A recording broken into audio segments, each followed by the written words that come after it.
Buenas tardes a todos. Es realmente un privilegio estar hoy aquí en Casa Árabe presentando el libro de Manuel Montovio, Tiempo diplomático. Casa Árabe está tratando fundamentalmente de establecerse como centro de referencia para todo lo que tenga que ver con el mundo árabe, es decir, la idea, el objetivo, las ambiciones consisten en que en Madrid y también en Córdoba Casa Árabe se convierta en el centro de referencia para todo aquello que tiene que ver con el mundo árabe, que sea un lugar de encuentro, que sea un lugar de espacio público. Y en ese sentido tenemos un programa de actividades que en los últimos tiempos también ha destacado actos de esta naturaleza. Entiendo que actos como el de hoy precisamente nos acercan más al cumplimiento de esas ambiciones. En todo caso, hoy vamos a proceder a la presentación del libro de Manuel Montovio y lo van a hacer por el siguiente orden. En primer lugar, don Darío Valcárcel, director de Política Exterior, doña Cristina Manzano, directora de Foreign Policy en castellano, el señor subsecretario de Exteriores, don Rafael Mendivil, y posteriormente el autor contestará a las preguntas que se quieran formular. En todo caso, la idea es concluir hacia las 9 menos cuarto de esta noche. Y sin más, paso la palabra a don Darío Valcárcel. Muchas gracias, director. Creo que presentar un libro es un género que no existe. Voy a entrar directamente en un par de asuntos, en dos asuntos principales que me han interesado de la obra de Manuel Montovio, Tiempo diplomático. Algunos que hemos estudiado Derecho, hemos trabajado en periodismo y tenemos detrás una actividad de 4 décadas en el mundo de los medios de comunicación. A algunos nos interesa extraordinariamente el trabajo de la diplomacia, no entendida como un lugar acotado y con derechos de reserva, sino como un trabajo que, entre otras cosas, y fundamentalmente, claro está, hacen los diplomáticos. Me ha interesado del libro de Manuel Montovio, y les aconsejo a ustedes, el entorno de la página 50 o 53 y siguientes, sobre lo que es la negociación, sobre lo que es exactamente el trabajo del diplomático, su función. Me ha interesado lo que se explica sobre los tiempos de la negociación, lo que se negocia en la mesa y fuera de la mesa, y lo que es el trabajo del diplomático en tanto que el conocimiento, el ganarse la confianza, el movilizar, entre otras cosas, su intuición y en iluminar, esta creo que es una frase certera, iluminar los caminos por los que se debe avanzar. Digo entre paréntesis que yo tengo una relación estrictamente profesional y escasa con el autor de este libro, que me ha hecho un honor pidiéndome que lo presente. Y además me ha dado la ocasión de encontrarme con personas muy importantes y de estar con Cristina Manzano. Bueno, el conocimiento, la confianza, la iluminación de los caminos por donde avanzar. El catalizar ese mundo, el unirlo y no dispersarlo.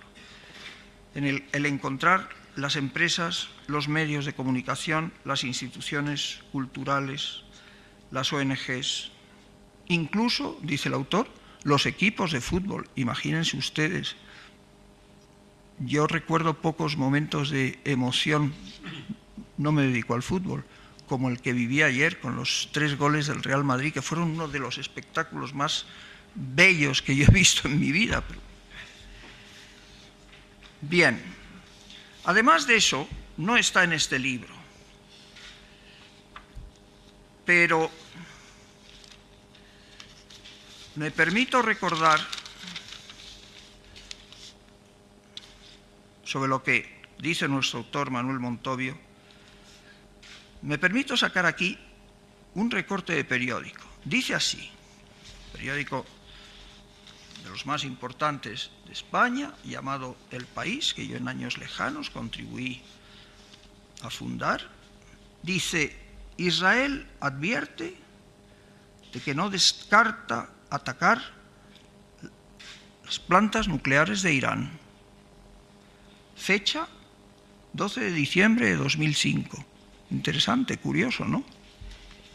Bien, sigo en donde quería yo entrar sobre todo, y voy ya casi a terminar. Hay una parte de este libro que también me ha interesado muy especialmente. Dice el autor que durante su destino en México había desempeñado, entre otras funciones, la de encargado de los derechos humanos. Página 80 y siguientes. Ese trabajo de promoción, defensa y técnica de la defensa de los derechos humanos es otra cuestión interesante, muy interesante, que yo he leído. Y voy a terminar desordenadamente, aludiendo en cambio a lo que hablábamos hace unos minutos con el subsecretario de Asuntos Exteriores, con el director general, con el director de la Casa.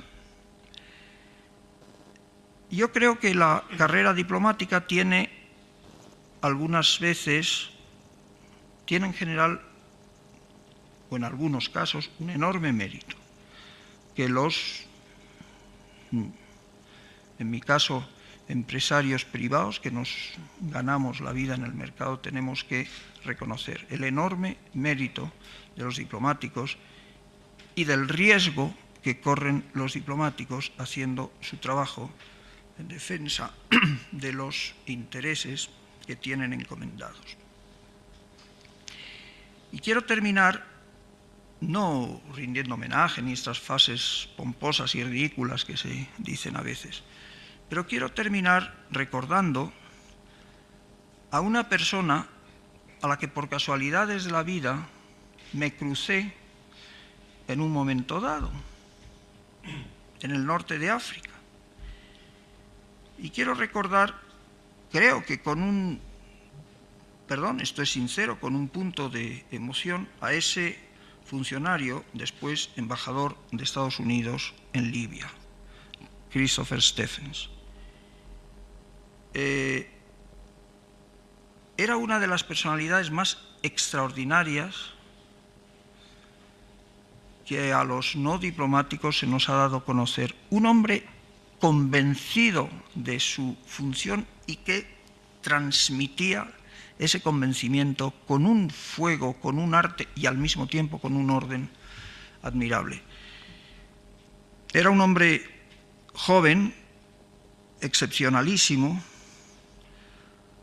al que los árabes llamaban, arrastrando mucho la C o la K, Chris Stephens, y hoy no está. Y creo que este extraordinario sacrificio, cuando hablamos de diplomacia y de tiempo diplomático, debe ser recordado hoy. Muchas gracias.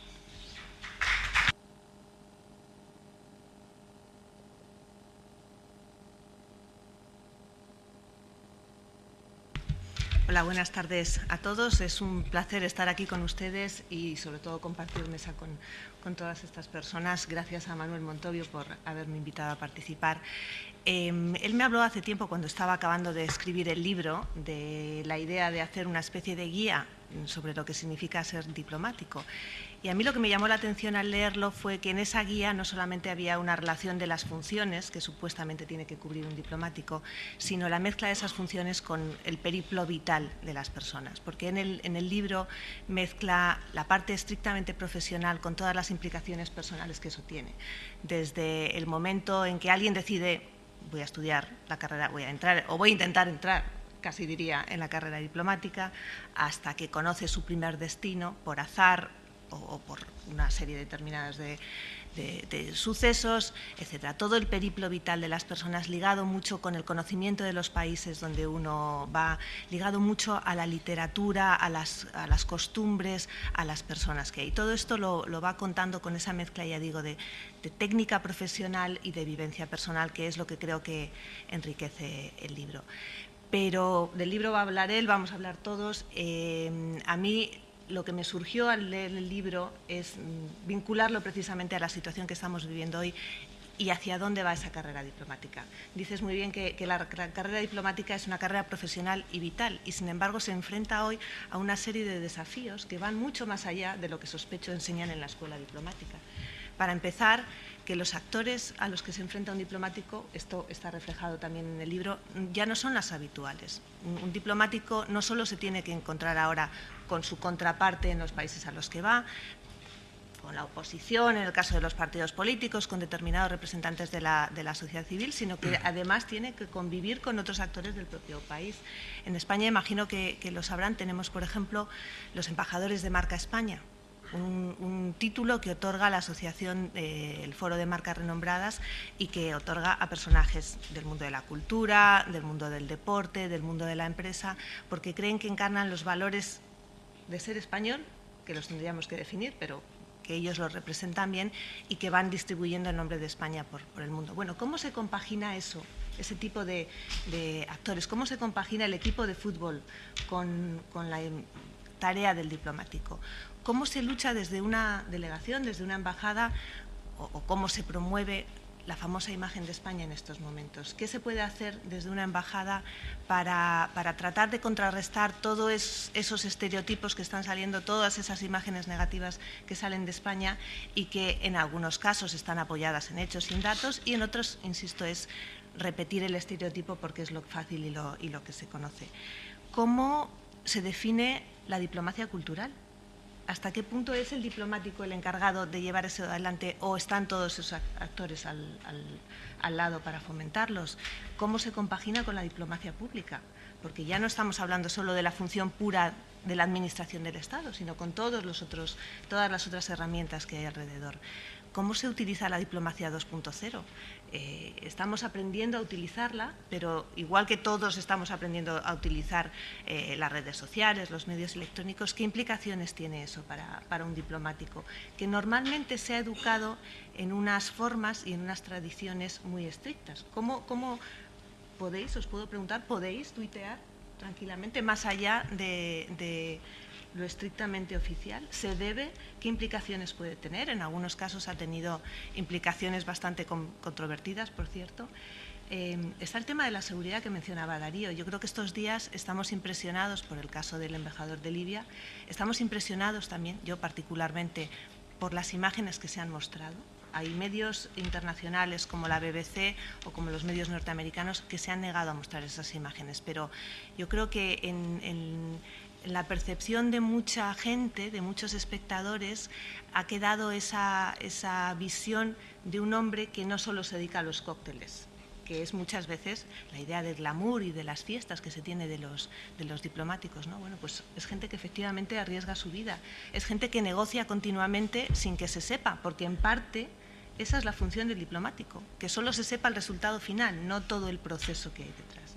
Entonces, a mí, más que, insisto, volver a hablar del libro, que creo que lo podéis hacer mucho mejor, me surgen todas esas preguntas de hacia dónde va el diplomático. Si me permitís un poquito de autobombo, en el año 2005 Foreign Policy publicó un artículo de un diplomático británico que se titulaba La nueva diplomacia, y el artículo empezaba así: La política exterior debe volver a ocuparse de las ideas y los valores y cambiar su forma de actuar. Esto es 2005, estábamos en un proceso de cambio importante en el mundo internacional, solo entre paréntesis, y cambiar su forma de actuar. En el futuro tendrá que basarse sobre todo en el diálogo. Yo siempre había creído que la diplomacia era sobre todo diálogo, y no en la simple afirmación de los valores occidentales. España, como otros países, necesita un nuevo tipo de diplomacia y de diplomáticos. Y yo me pregunto, ¿estamos yendo hacia ese tipo nuevo de diplomáticos? ¿Qué es lo que pensáis? ¿Qué es lo que necesitamos realmente? Y sobre todo, ¿tenemos los recursos en estos momentos?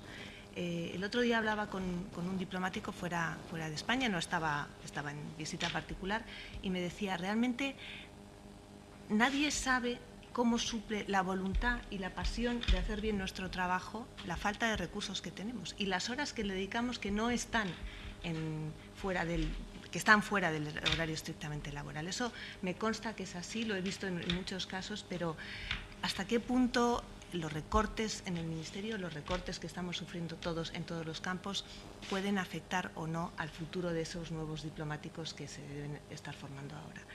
Son algunas de las preguntas que me gustaría plantear, aprovechando que estoy rodeada de tres y hay muchos más en la sala. Muchas gracias.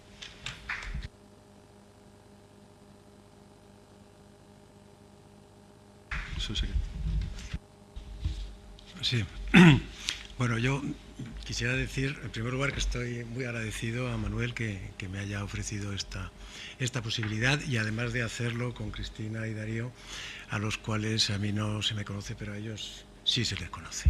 Y para mí es una satisfacción estar aquí en esta mesa.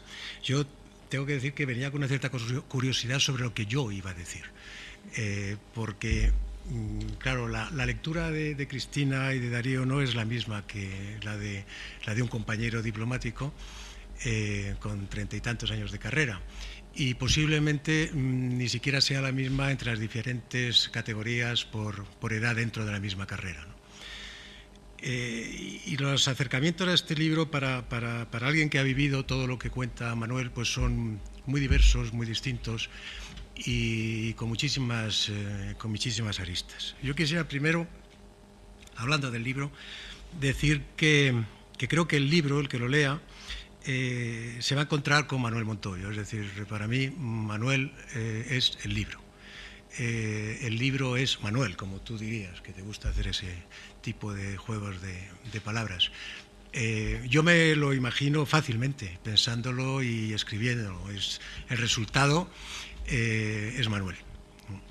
Y yo creo que lo que yo recibo o se acerca más a mis propios sentimientos es la forma de concebir la diplomacia y de ser diplomático que tiene Manuel. Es una forma, perdón, que yo diría que es casi la ideal. Él lo dice varias veces, se siente España cuando está fuera. Tiene un sentido de España, además, no solamente él mismo se siente España, sino que tiene un sentido de lo que es España y su deber.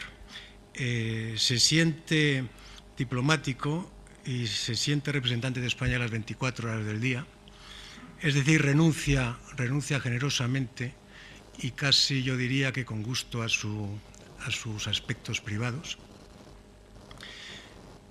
Es un hombre riguroso en la forma en que expone las cosas y se ve que así lo es él y sabemos que lo es él, los que le conocemos. Alto sentido de la responsabilidad, ya lo he dicho, y una enorme entrega. En definitiva, hace de su profesión una forma de vida, lo cual es muy cierto en la carrera diplomática. La carrera diplomática invade absolutamente todos los aspectos de nuestra vida porque arrastramos a nuestras familias, a nuestros hijos, conocen muchos países, vivimos muchas rupturas sentimentales de los amigos de nuestros hijos, que los sentimos como amigos y a nuestros hijos como tales, naturalmente.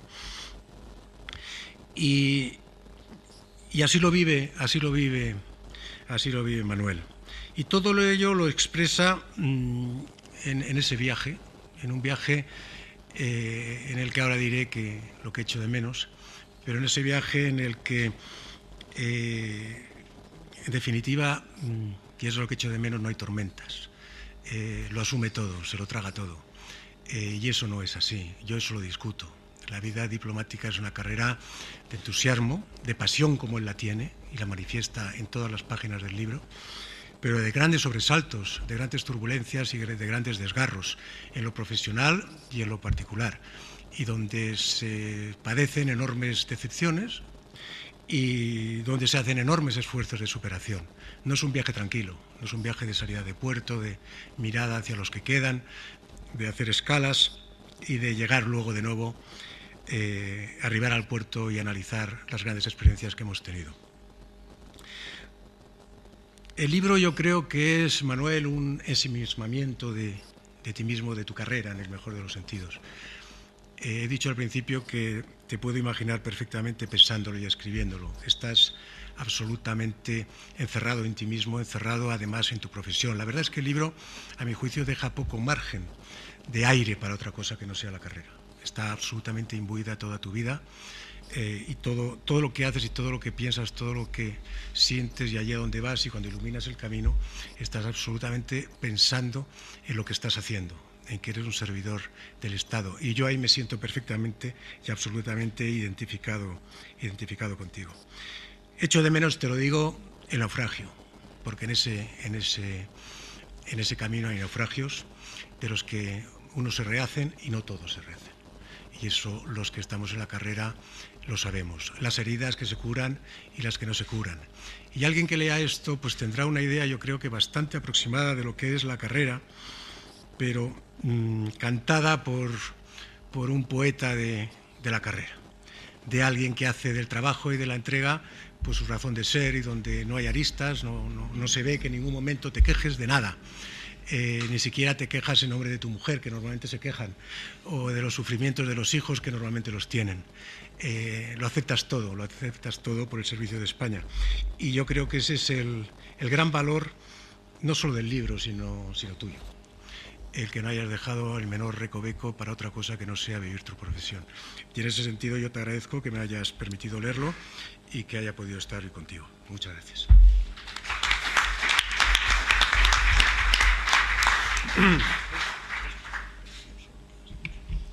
Pues, si les parece, comienza el turno de preguntas, así que paso la palabra. Sí, José Manuel Riesgo. Bueno, hoy no hay tanto problema. Aquí siempre hay problema con el altavoz por el tema de la traducción. Hoy no hay problema.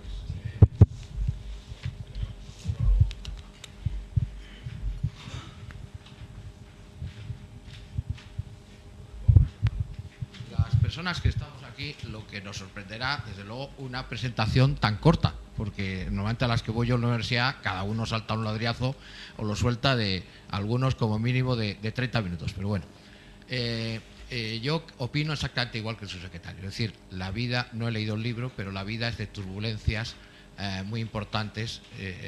Recordemos aquel embajador que secuestran en Kabul y los que le intentan secuestrar pues se defienden de los que le quieren salvar y luego al final ese embajador que también en Estados Unidos murió, ¿no? Y yo estaba pensando en algún caso de vuelta tremenda por alguien que me queda muy de cerca y es amigo mío, que yo viví un poco su caso, pues el caso de don Ramón Gil Casares, secretario de Estado, que se mete a Estados Unidos en el bolsillo, que tiene una fama extraordinaria, que acompaña muchas veces a doña Ana Palacio como mujer, se hace muy amiga de Condoleezza Rice, todas las puertas de Estados Unidos se abren, y luego pues no es secretario de Estado, pero es cónsul en Estados Unidos. ¿Y qué ocurre? Según me contaron a mí, y no él, por supuesto, que es una persona muy discreta y muy buen diplomático, pues el que estaba de representante Westendorf dijo, por favor, que me saquen a este hombre de aquí, porque es que nadie me hace caso a mí, al que le hacen caso es a él, que es cónsul, pero todos los de la administración norteamericana de Bush pues le conocían.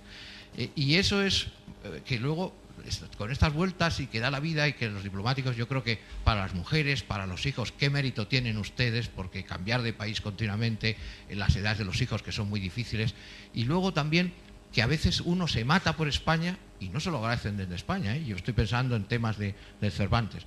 ¿Y cómo acabó Ramón Gil Casares? Pues quizás en el país más difícil del mundo, que es Sudán. Y lo digo porque a mí hoy me han llamado para entrevistarme mañana sobre Congo, donde ha habido la enésima turbulencia, un gobierno en la parte oriental del país. Es decir, que hay países que no son... Yo me quejaría, y termino con esto, es que la prensa, no ustedes, la especializada, dedica muy poco espacio a la política internacional de muchos países. O sea, realmente es el mundo árabe, Europa, Estados Unidos, algo de Hispanoamérica, no digo esa aberración terrible de Latinoamérica, nunca se habló latín allí, y en su día esa expresión era un insulto, lo que pasa es que mucha gente no lo sabe. Y de turbulencias mucho más importantes, pues no se presta la menor atención. Y muchas veces no se sabe, y yo estuve con un embajador que no vive ahora en el Congo, que me decía, mi labor en Colombia, con lo complicado que es aquel país, no es nada comparada con la que tengo aquí. Por eso digo que muchas veces al diplomático no se lo agradece ni se le conoce, porque usted tiene mucho mérito, porque muchas veces hace esa labor de forma oscura y solo nos enteramos los que tenemos que viajar a algún país muy perdido en el mundo y vemos allí, a lo mejor solo hay 3 diplomáticos de carrera o 2. ¿Y qué mérito tienen ustedes atendiendo a muchísimas misioneras, misioneros, a gente que pasa por allí, a gente que es capturada, a gente que hay algunas anécdotas graciosas y porque han salido bien no son conocidas? Pero ¿qué mérito tuvo nuestro embajador en Kenia cuando pudo intervenir en casos tan importantes, y qué difícil es la labor, que todavía hay secuestrados y lo complicado que es sacarlos? O sea que me gustaría que ese libro de usted se venda mucho y que bastante más gente les conozca, porque para el mérito que tienen ustedes los diplomáticos, en mi opinión, son insuficientemente conocidos y no se les reconocen los grandes méritos que tienen. Bueno, pues yo paso la palabra a Manuel. Aprovecho también para decir que encima de la mesa, precisamente con las intervenciones que ha habido, hay varios temas que dan para sacarle mucha punta. Una, la capacidad de adaptación, las nuevas tecnologías, los problemas de seguridad. De paso, permito completar algo que pretendía decir, que aunque este no era un tema que afectaba específicamente al mundo árabe, sí que iba a producir, sí que tenía elementos de mundo árabe clarísimos en el momento actual. Luego yo aprovecho para pasarle la palabra a Manuel y pedirle no solo que comente lo que don José Manuel Riesgo ha dicho, sino también entiendo lo que precisamente se ha puesto encima de la mesa. Muchas gracias. Bien, bueno, yo ante todo quiero, quizá mis primeras palabras, agradecer la presencia de quienes me están acompañando en la mesa y quienes estáis aquí, porque de alguna manera pues este libro tiene una estructura de un viaje, pero también toda presentación de un libro es la botadura o el inicio de un viaje, que es la posibilidad de que los lectores con sus ojos hagan ese viaje, y me parece que para un libro de esta naturaleza pues esta botadura no podría tener mejores padrinos que el propio jefe de la carrera diplomática, que lo es el subsecretario de Asuntos Exteriores, y Darío y Cristina, que de hecho, en fin, sois los representantes de las publicaciones especializadas en relaciones internacionales pues de mayor referencia en España. Y quiero también agradecer muy especialmente a Eduardo su hospitalidad aquí. Dicho esto, evidentemente sí, es un viaje que tiene turbulencias.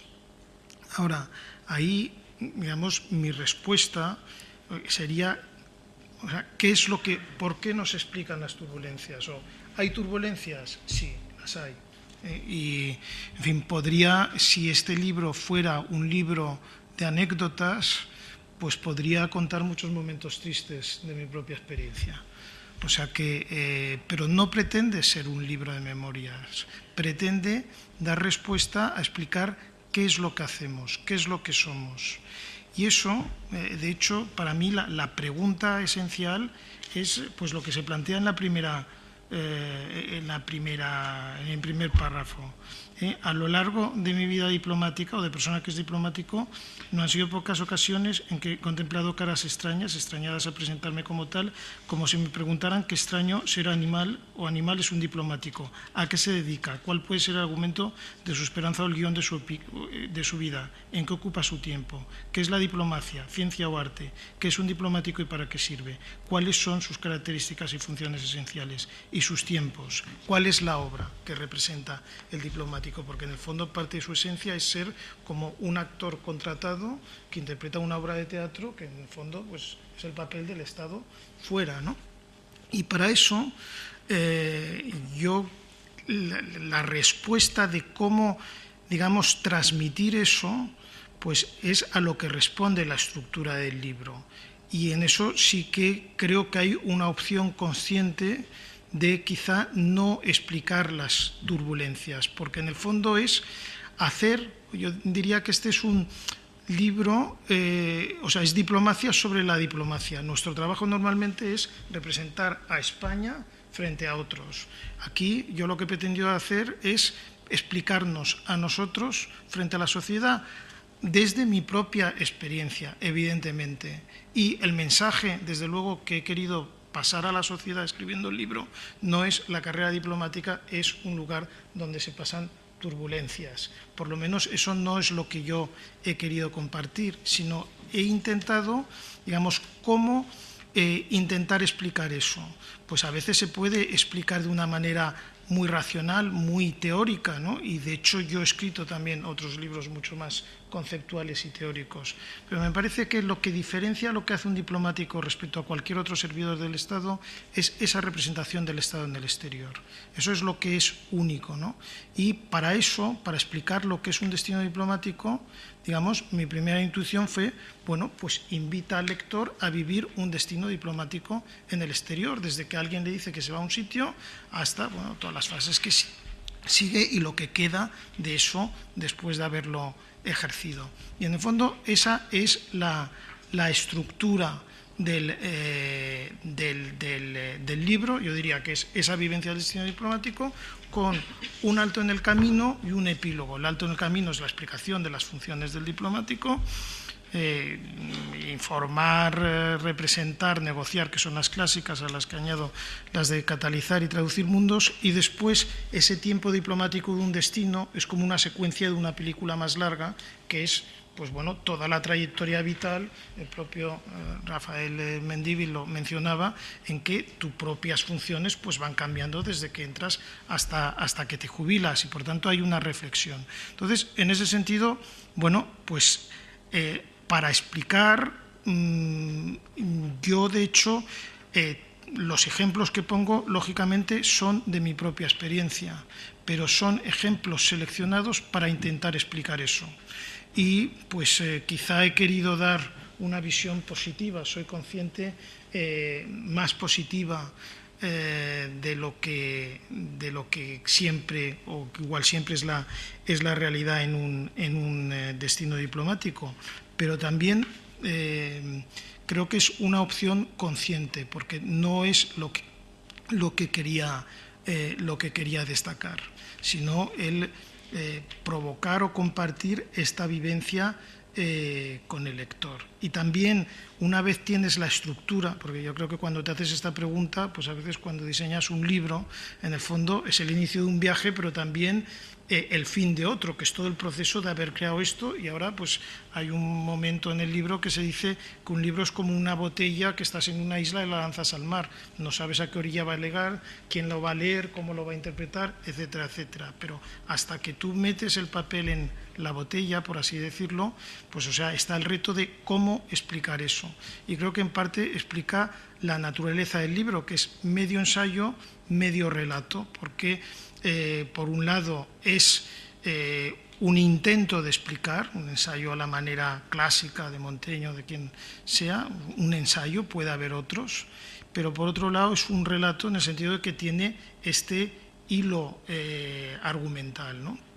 Y en ese hilo argumental pues es una síntesis, es un destino síntesis, y en parte una síntesis de mis destinos, en la cual pues soy consciente, o en lo que yo quería compartir con el lector, pues habiendo vivido naufragios y noches tristes también en mi propia carrera diplomática, no es lo que he querido compartir, porque me parece también que no es el mensaje que como servidor del Estado, y ahí vuelvo a esa tensión que está siempre en esta doble naturaleza de cuando uno escribe, pero precisamente para explicar los que somos, no sería de buen diplomático explicar los naufragios del diplomático en un libro sobre el tiempo diplomático. Esto es lo que le respondería al señor subsecretario, si se me permite. Y bueno, pues con eso creo en parte responder, porque creo que tampoco es mi función responder a un caso concreto, pero o sea, soy consciente y por otro lado reconozco que sí, que de hecho, y alguna vez se menciona, pues no todo es lógico, no todo es lineal, ni todo es un mundo idílico en nuestra profesión. Sí, Darío quiere comentar algo, creo.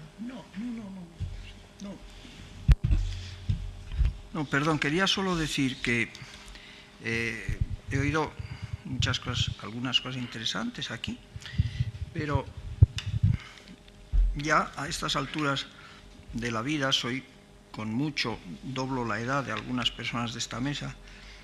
Me ha impresionado mucho lo que ha dicho el subsecretario.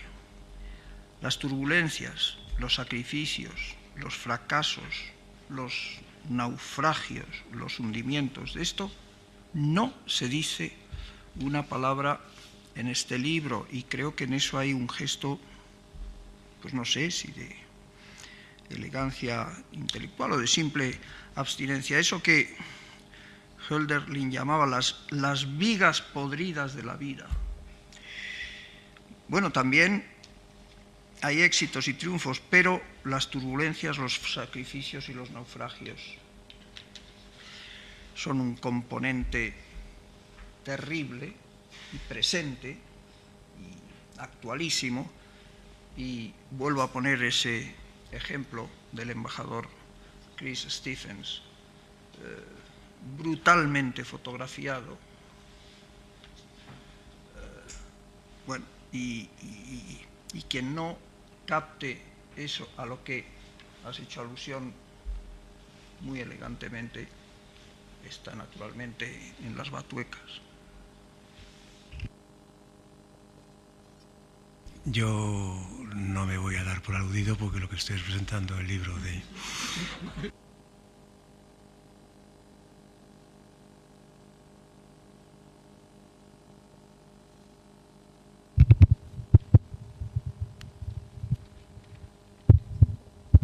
Muchas gracias. Yo, lógicamente, en la presentación de un libro no se puede comentar el libro porque no lo hemos leído todavía, pero me encantará leerlo, por supuesto, como he leído otras obras de Manuel Montovio, y sobre todo me servirá para conocer más de la vida de los diplomáticos, que es una profesión que yo admiro mucho. Yo creo que hacen falta quizás más voces desde fuera de la diplomacia que expliquen al público en general lo que es la diplomacia en el día de hoy y el valor que sigue teniendo a pesar de todos esos cambios que, por ejemplo, Cristina apunta. Pero Cristina o yo u otros hemos escrito bastante sobre nuestra admiración a esta carrera tan importante a pesar de todos los cambios y transformaciones que se han producido. Pero Manuel Montovio pertenece a la categoría del diplomático intelectual. Esto lo sabemos todos los que le conocemos hace tiempo. Y él mismo ha dicho que no es solamente un libro de memorias, existen otras colecciones, Valija Diplomática, y muchos otros diplomáticos han escrito sus memorias. Yo espero que Manuel todavía tenga muchas más memorias que escribir de futuros destinos y futuros puestos de responsabilidad. Sin embargo, como él mismo ha dicho que no es solamente una memoria, sino también hay ensayo y reflexión, a mí me gustaría volver sobre esta área de su trabajo, porque yo creo que esa categoría del diplomático intelectual también es muy importante. Y no quiero volver a las teorías. No creo que sea ahora el momento de volver sobre otras obras suyas, que son muy profundas, muy teóricas. Él es prolífico, ha producido muchas otras cosas. Pero sin embargo, pienso que esta puede ser una ocasión buena para volver la vista a lo que está pasando en el mundo, contando con la suerte de tener a Manuel Montovio dispuesto a las preguntas. Y termino ya. La cuestión es muy sencilla. A través de su experiencia, él piensa que nosotros tenemos algún instrumento para comprender el mundo de hoy. No estoy hablando de teorías, es decir, no vamos a volver a grandes planteamientos teóricos, pero hay algunas fórmulas claras que nos han servido para entender otros mundos, la Guerra Fría, el choque de civilizaciones, la globalización, etcétera, etcétera. Sin embargo, el mundo de hoy es especialmente complejo e incierto. Entonces, a mí me surge la curiosidad, a través de tus viajes, de tus experiencias, de tu contraste con la realidad, eso que los ingleses llaman reality check. Es decir, si uno es realista, pues tiene que comprobar si la realidad es realista. Si uno en teoría de las relaciones internacionales es liberal o tiene otra teoría, tiene que contrastarla con la realidad. A a través de tu experiencia, nosotros tenemos ahora instrumentos para entender el mundo de hoy.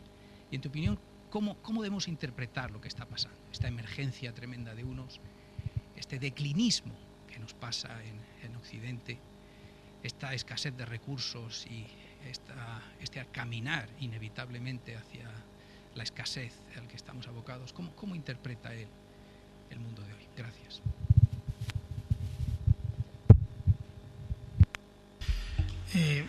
Muchas gracias.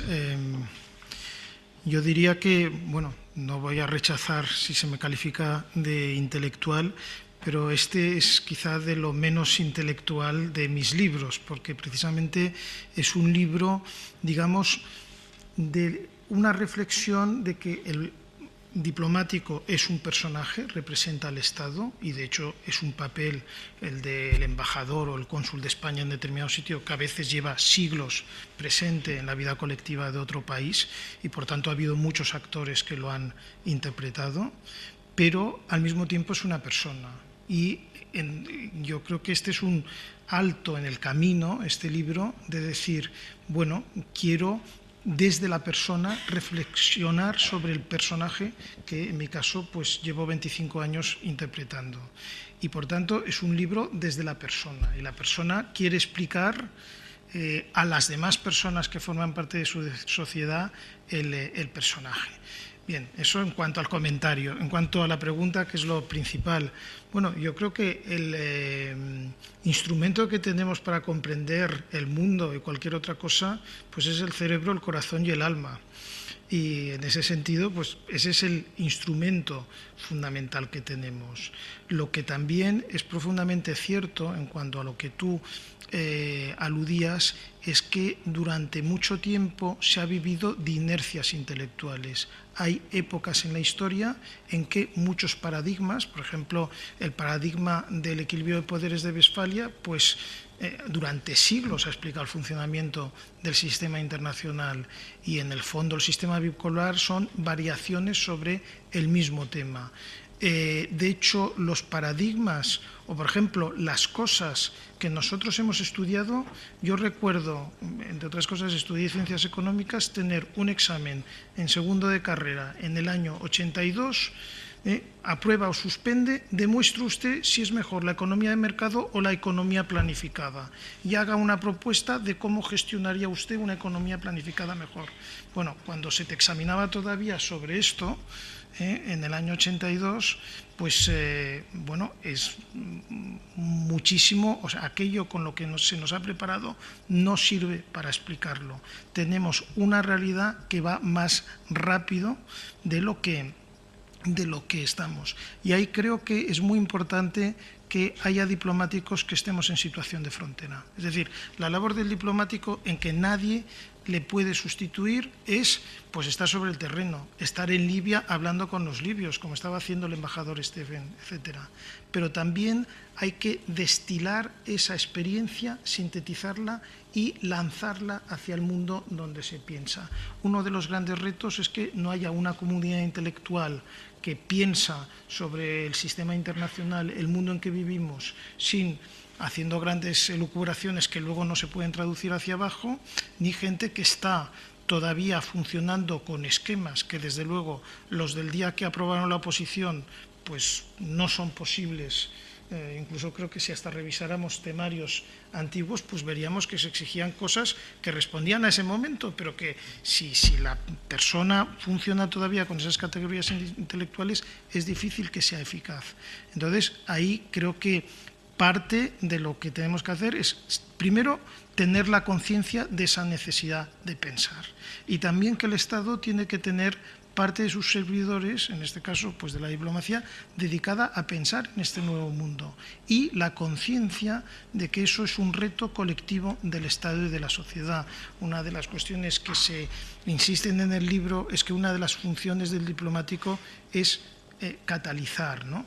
Pues yo creo que también parte del reto es, desde luego, los diplomáticos no podemos pensar solos, ni muchísimo menos, pero también tenemos que tener, pues como un sexto sentido de poder establecer alianzas con los centros que realmente piensan, que realmente comprenden, y eso traducirlo en propuestas que contemplen esa posible evolución del mundo al que vamos.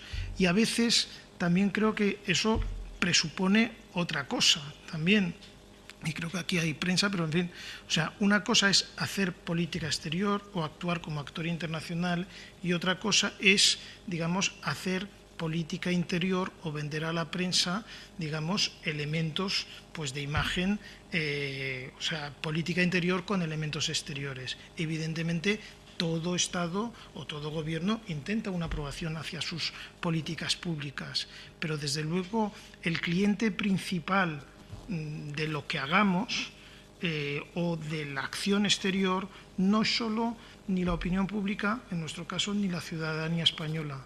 Está en nuestra capacidad de copensar el mundo y de cogobernarlo, porque en el fondo todavía vivimos con paradigmas de que, o sea, yo, bueno, hace ya unos años, en el 2009, recuerdo que en Política Exterior publiqué un artículo que se llamaba La diplomacia, la metamorfosis de la diplomacia en la era de la globalización.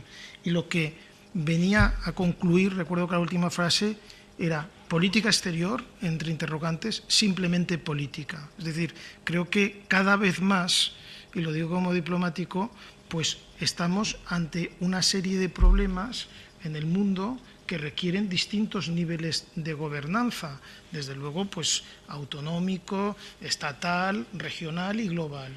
Y cada vez más tenemos que pensar qué mundo queremos construir, no solo ser España en el mundo, sino co-conducir como servicio público a los españoles un mundo que además tiene que ir creando sus propias estructuras. Entonces, bueno, pues creo que hay primero la toma de conciencia y también el participar y, bueno, y por parte del Estado pues dedicar parte de sus recursos humanos no solo a la gestión del bueno, pero por ejemplo yo mismo estoy dedicado en este momento por el Estado a este tipo de labores, es decir que siempre se puede hacer más, pero bueno, hay una conciencia y creo que esa es parte del reto que tenemos. Un reto además de un mundo que va a cambiar profundamente y que evidentemente pues creo que tiene dos grandes retos en términos de actoría, o sea, un gran reto de construcción de la gobernanza global y luego pues el declive de Estados Unidos, declive de la Unión Europea y en el caso de la Unión Europea, digamos, es cómo gestionar el declive, pero además por un actor internacional en construcción, que siempre puede tener el escenario de la no actoría, de la incluso desaparición como tal, que no es imposible, pero que hay que intentar plantearse precisamente por nuestra propia supervivencia, ¿no? Yo personalmente no creo que tengamos razón cuando aseguramos, a veces nos dejamos llevar por esa corriente, Europa se cae, Estados Unidos decae todavía más deprisa. En una obra reciente, por cierto norteamericana, del anterior asesor de la presidencia, Zbigniew Brzezinski, se dice, pero ¿se imaginan ustedes un mundo dirigido por el país X, Y, Z, en los que todos estamos pensando? Finalmente, nosotros somos un cierto modelo de civilización, vamos a seguir siéndolo poco tiempo, pero en fin, unos 200, 300 años, y la sustitución nuestra es sumamente difícil, por no decir del todo imposible. Veremos la desaparición del presunto presidente chino borrado de las pantallas de radar durante 14 días, que nadie sabe qué ha ocurrido, ni nadie ha dado la menor explicación. Todo esto debería hacernos pensar, perdón por haber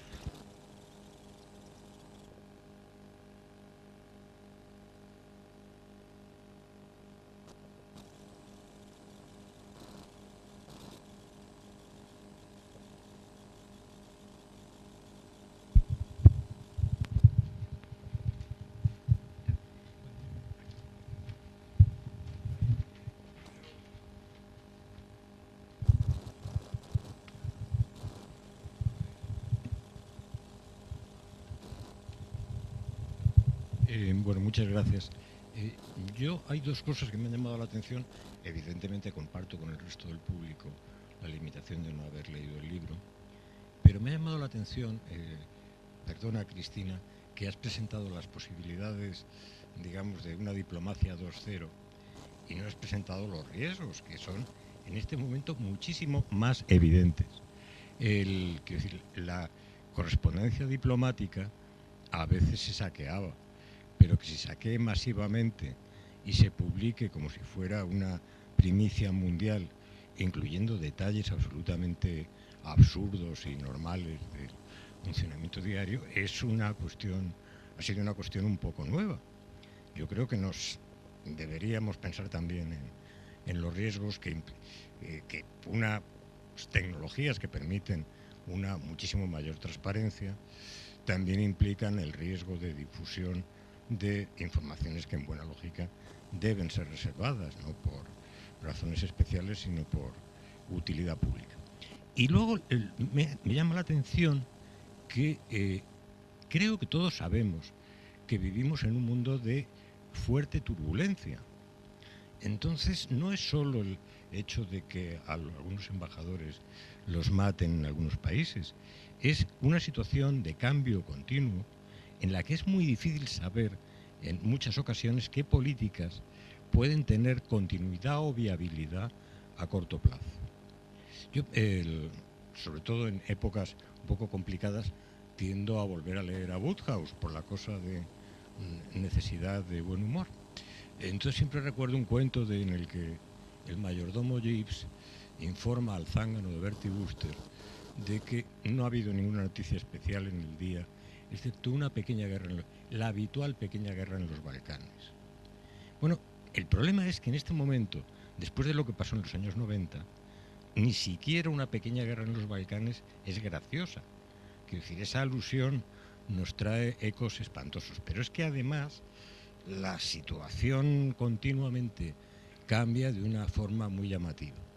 Y si me perdonan también por hablar de algo que Cristina conoce bien, y bueno, también Darío, el mundo se divide en este momento entre quienes escriben artículos sobre la inminente declive de Occidente frente a la potencia china y los que escriben artículos sobre las inminentes turbulencias que pueden echar abajo el crecimiento chino y llevarle al caos político. Y no estoy seguro de que haya mayoría a favor de un lado o el otro. Muchas gracias y perdón, era solo una reflexión. Hago yo mi pregunta porque en parte enlaza con lo que acabas de comentar y continúa.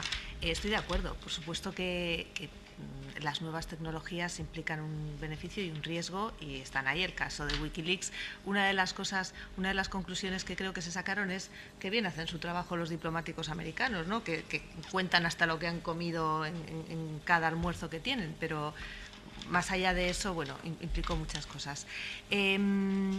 A mí me preocupa lo que acabas de decir, lo de que cada pequeña guerra, porque me da la sensación de que podemos llegar a volver a pasar absolutamente de cada pequeña guerra. Y enlaza con lo que decía antes el señor de la escasa importancia que se da en España a la información internacional. Creo que es un mal general, pero también creo que en España es especialmente cierto. El año pasado, a raíz del inicio de la primavera árabe, hubo un incremento en ese interés. Y había un dato que a mí me llamó la atención, es que en los 3 primeros meses del año se habían multiplicado por 3 las noticias, el espacio en televisión dedicado a las cuestiones internacionales. Eso se ha difuminado claramente. Es cierto que mientras tanto nos hemos metido de lleno en una crisis que absorbe absolutamente todo el interés, pero mi pregunta va por ahí. Has dicho que el interlocutor del diplomático obviamente es eso, es el interlocutor estatal, por definición, aunque tenga obligación de hablar con muchos otros actores. Pero también dices en el libro esa obligación de estar en contacto continuo con lo que ocurre en la sociedad, con lo que piensa la sociedad de los otros países y trasladarla a España. ¿Qué se puede hacer desde el Ministerio de Exteriores, desde el cuerpo diplomático, para generar mayor interés? Es que yo no sé si al final estamos dejando de lado el interés por lo internacional porque estamos abrumados, porque somos incapaces de comprender y de aprender esa complejidad de la globalización, y porque al final nos vamos a dedicar a lo que pasa en el barrio de al lado, porque no tenemos capacidad de entenderlo, o simplemente porque no hemos sabido canalizarlo y no hemos sabido hacerlo interesante, no hemos sabido transmitir al grueso de los ciudadanos la importancia de que lo que pasa en los Balcanes o lo que pasa en China tiene para nosotros mañana a la hora de comprar el pan. ¿Qué se puede hacer qué podéis hacer los diplomáticos para tratar de facilitar esa importancia? Yo, lógicamente, doy mi opinión personal. Y también en parte enlazando con lo que planteo en el libro, ¿no? Precisamente decía que las funciones tradicionales son las de informar, representar, negociar, claro, fuera, y añado como un nuevo reto la de catalizar. Y catalizar significa, desde luego, por un lado, la conciencia de que el interlocutor no es solo el otro Estado, sino que si lo que pasa en esa sociedad y cómo se determinan las políticas, las decisiones colectivas, etcétera, influyen muchos actores, el diplomático tiene que estar en contacto con todos esos actores.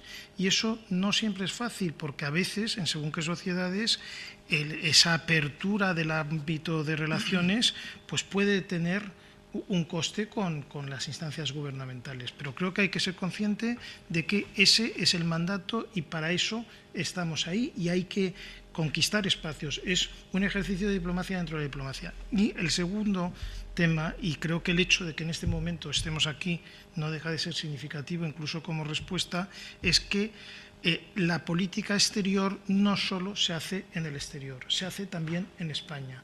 Y, digamos, tan cliente de la política exterior son los actores de la sociedad española como aquellos que están fuera. Y, bueno, creo que si no hubiera una conciencia de ello, difícilmente desde el Estado se habría impulsado, como se ha impulsado, pues la creación de la Casa de América, la Casa Árabe, en fin, todo el sistema de casas, e incluso, pues en su día, la promoción de la creación del Real Instituto Elcano, etcétera. Es decir, hay muchas cosas en que quizá hay mucho más que se puede hacer, pero yo muchas veces como diplomático pienso que parte de nuestra desgracia es que por débiles que nosotros nos podamos ver por dentro, y creo que quien está dentro muchas veces lo siente, o sea, todavía la sociedad no nos pone contra las cuerdas, por decirlo de alguna manera. Es decir, bueno, ha habido think tanks que se han creado desde fuera, como FRIDE, y por tanto aquí, o revistas que se han creado como política exterior, pero también, y eso me parece muy importante, y además y muy meritorio. Pero también hay que decir que el Estado ha sido el primero en intentar apoyar esa emergencia de concienciación de la sociedad española. Y eso, en parte, también es un tema en que puede catalizar, puede predicar con el ejemplo, pero es un reto colectivo. Es decir, hay un papel que jugar desde el Estado, pero es un reto de toda la sociedad. Y en ese sentido, pues es no solo, en fin, que pueda hacer América por mí, que pueda hacer Exteriores por mí, sino que puedo hacer yo por América. O sea, es también parte de la responsabilidad pues de todos los medios de comunicación, de incluso las escuelas, todo empieza por el sistema educativo. Creo que es un reto como país. Y en ese sentido, creo que tenemos una rémora de siglos de aislamiento. En España, que desde luego pues la etapa del régimen de Franco fue la eclosión de todo eso, evidentemente, pero España es un país que fue el imperio, en cuyos límites no se ponía el sol, que determinó el orden internacional y que luego la mayor parte o el gran tema del debate público en España es ¿qué es España?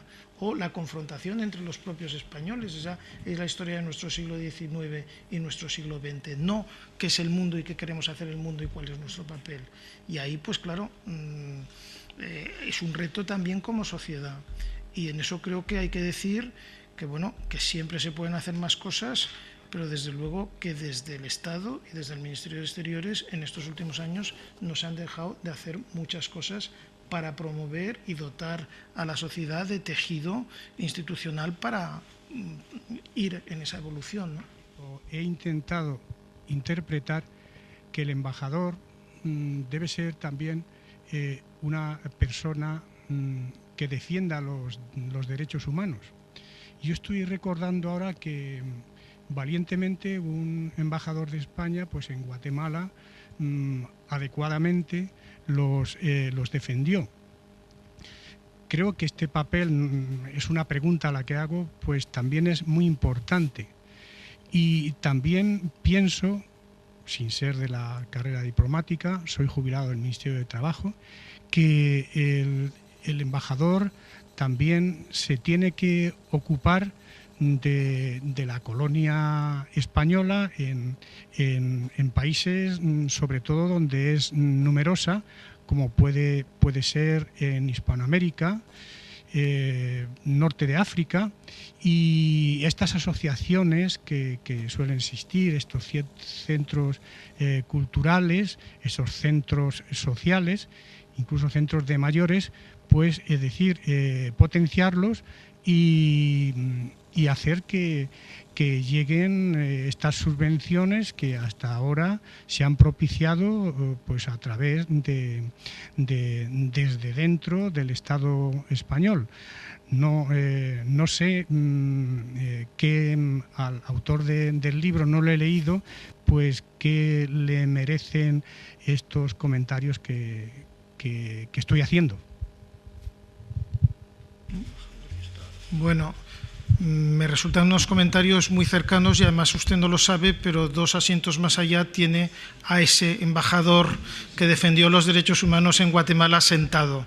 O sea que es su vecino de fila y por tanto, pues yo desde luego sé muy bien que defendió los derechos humanos porque además, en fin, tuve el honor de tenerlo como subsecretario estando yo destinado en El Salvador en plena guerra y recuerdo pues muchas conversaciones con él que me transmitieron su experiencia viviendo también por mi parte momentos difíciles y después porque en fin, es una suerte para todos que Máximo Cajal pueda haber seguido y haber salido de aquella ocasión, pero quien no salió de aquella ocasión fue el número 2 de la embajada, Jaime Ruiz del Árbol, que murió en la embajada, y yo he sido segundo de la embajada en Guatemala y de hecho pues prácticamente cada día, además la secretaria que trabajaba conmigo en la embajada, su hermana murió en ese incendio, es decir que en fin trabajaba cada día con alguien que tenía esa tragedia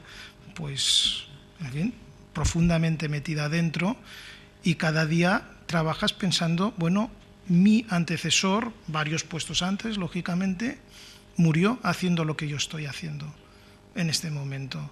Y eso te obliga. O sea que, en fin, evidentemente creo que nosotros estamos para eso.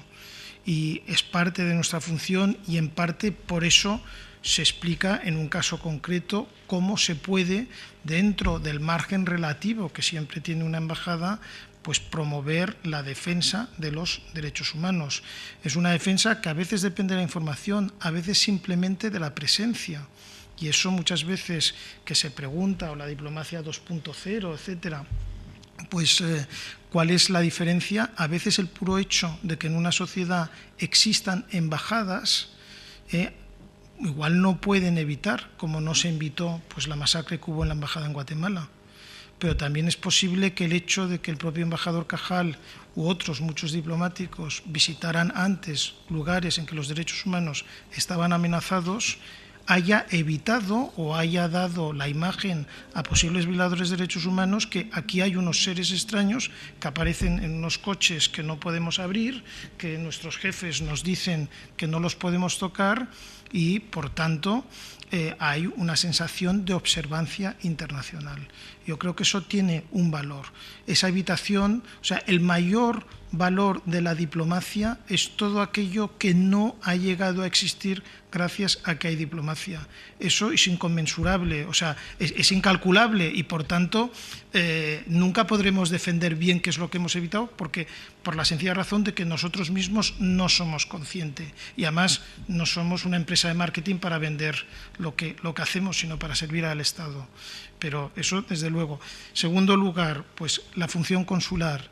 Bueno, desde luego se menciona en el libro, creo que es uno de los sentidos que, siendo estricto o técnico, es una función que desempeñamos los diplomáticos, pero que no es exactamente igual que la diplomática, en el sentido de que el cónsul es España para los españoles en el exterior.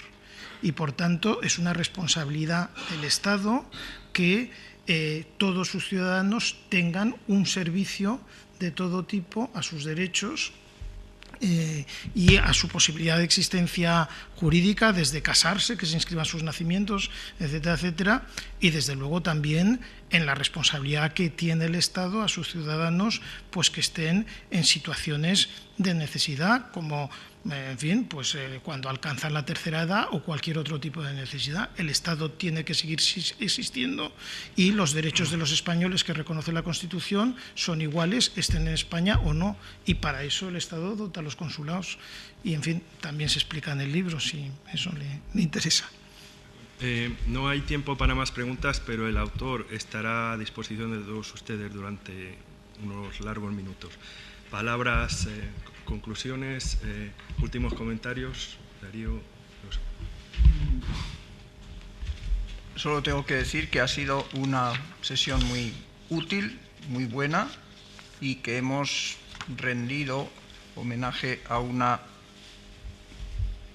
admirable carrera.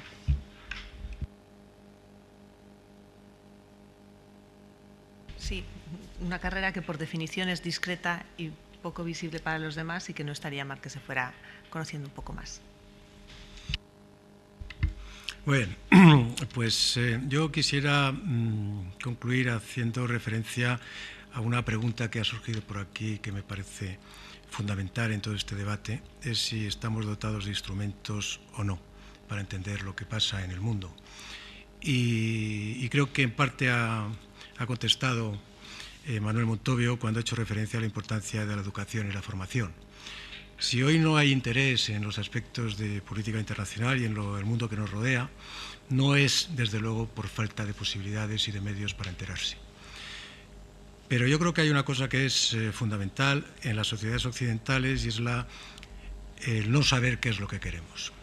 Si nosotros supiéramos realmente, la sociedad occidental, hablo en este momento, lo que queremos, a dónde queremos ir, desde luego encontraríamos los instrumentos.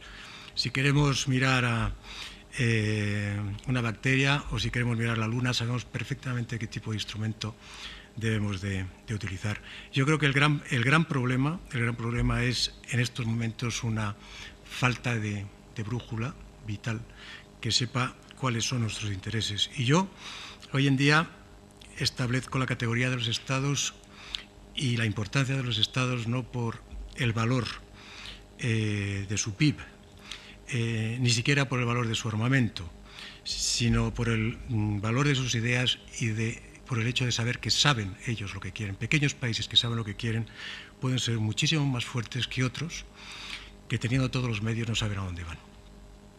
Y quisiera acabar con la conclusión más importante, que es la que nos ha reunido aquí, y es que deben de ustedes leer el libro, porque aquí hemos venido a presentar un libro que no han leído, como es natural, pero que el objeto de toda esta interpretación, ¿no?, que te gusta a ti decir, que hemos hecho aquí los presentes y ustedes como espectadores participantes, es promocionar un libro, Tiempo diplomático, de Manuel Montovio. Muchas gracias.